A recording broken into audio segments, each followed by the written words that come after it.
Welcome back to Joe Stunner Boxing.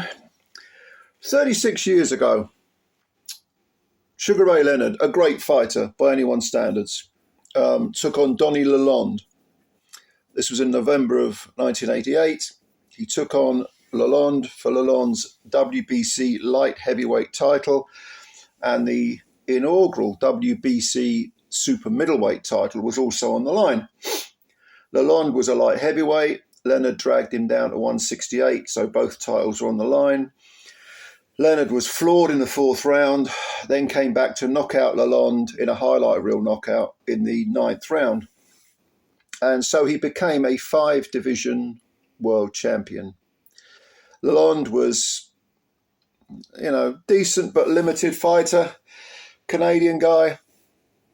Had I think it was a hockey injury to his shoulder. His shoulder was never repaired. He had to have reconstructive surgery, but it was never the same.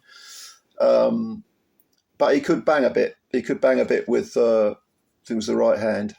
But he got beaten by Leonard, despite being dragged down, weight drained and so on. Leonard picked up the 2 belts, and now he can call himself, history records him as being a 5-weight world champion. Well, Claressa Shields pulled the same stunt yesterday when she took on another Canadian, 29-year-old Vanessa Lepage-Joanisse, I believe is how you pronounce her name. And this lady came in with 7 wins, 2 by KO, 1 defeat, which was a stoppage, third round knockout to Alejandra Jimenez, who is still undefeated, actually. Good fighter. That was down at... was that a heavyweight fight? I think it was a heavyweight fight, yeah. I think it was a heavyweight fight. I was going to say it was down at light heavy, but no, it was a heavyweight fight. And she won the vacant world heavyweight title. Earlier this year, she won a split decision over Abril Vidal. Now, I've got to be honest, I hadn't seen much of Miss Lepage-Joanisse. I've only seen bits and pieces on YouTube and a couple of other outlets, platforms, but she didn't look anything special. She looked all right. She looked okay, decent, reasonable fighter, but the world heavyweight champion? No, not by any stretch of the imagination.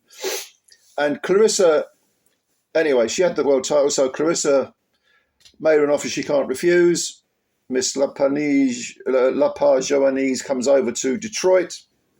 Claressa is from Flint, Michigan, puts the belt on the line, but actually comes in at under 175, as does Claressa, so that they can say it's also for the vacant WBO light heavyweight title. So the WBC heavyweight title and the WBO light heavyweight title were on the line. And this was obviously Claressa's way of picking up another couple of belts in 2 more divisions so that she can now swagger around and say she's a 5-division world champ. Well, as with Ray Leonard, Claressa Shields is a tremendous fighter. She's done an awful lot for women's boxing. Is she the greatest female ever? That's debatable. She says she is. Certainly in terms of belts she's picked up and so on. You can certainly make a very good case for her. I'm someone who thought Savannah Marshall would beat her. She didn't get a decision against Claressa. Claressa won the fight. So Claressa kind of made a believer out of me. Yeah, she's beaten some very good women, whitewashed a few very good women. She is an extremely good fighter, just as Ray Leonard was a great fighter also. But 5-division 5-division world champ. Yeah, let's just say she took the shortcut, because when this fight started, Vanessa Lepage-Joanisse, in very, very hostile territory. She came out. There was 10-2s, no 3-minute rounds. For the first 1 minute 30, she tried to be proactive, move forward, throw some punches. Claressa was just having a look at her. Okay, so that's what you got. And then in the last 20 to 30 seconds of the first round, Claressa opened up, as she always does, with that frenetic left, right, bang, bang, bang, bang. No real method to it. It's just a sort of swarming, very fast attack, because the one thing that Claressa does have in abundance is speed. She's extremely fast. But she only had two, prior to this fight, she only had two knockouts on her record. So the knock against her is that she lacks power. And a lot of her punches, I mean, they are scuffing punches. They're not. She doesn't punch hard because she doesn't really choose her punches. She fires these enormous flurries, these, which are, there's no real weight behind any of them. That's not to say they're not hurtful, but, that she doesn't concentrate on getting on one punch power. She doesn't concentrate on getting girls out of there. She wants to sort of swarm them and overwhelm them, which she frequently does. And she relies on speed, and she's got a lot of talent, but not a lot of knockouts on her record. Well, she got one in the second round against Lepage-Joanisse because the Canadian lady moved forward. Claressa was on the ropes, and she was looking to. She much slower with her punches, but she was looking to put the heat on Claressa. Claressa swung one way, then the other, then countered with a big overhand right. It's kind of a chopping right that put Lepage-Joanisse on her back, and it was, a bona fide, pretty heavy knockdown. She gets up, referee dusts down her gloves, off they go again, and within seconds, another big right hand from Claressa has put Lepage-Joanisse on the mat again, flat on her back. Claressa's got her arms raised as if she's already won. The corner tried to stop the fight.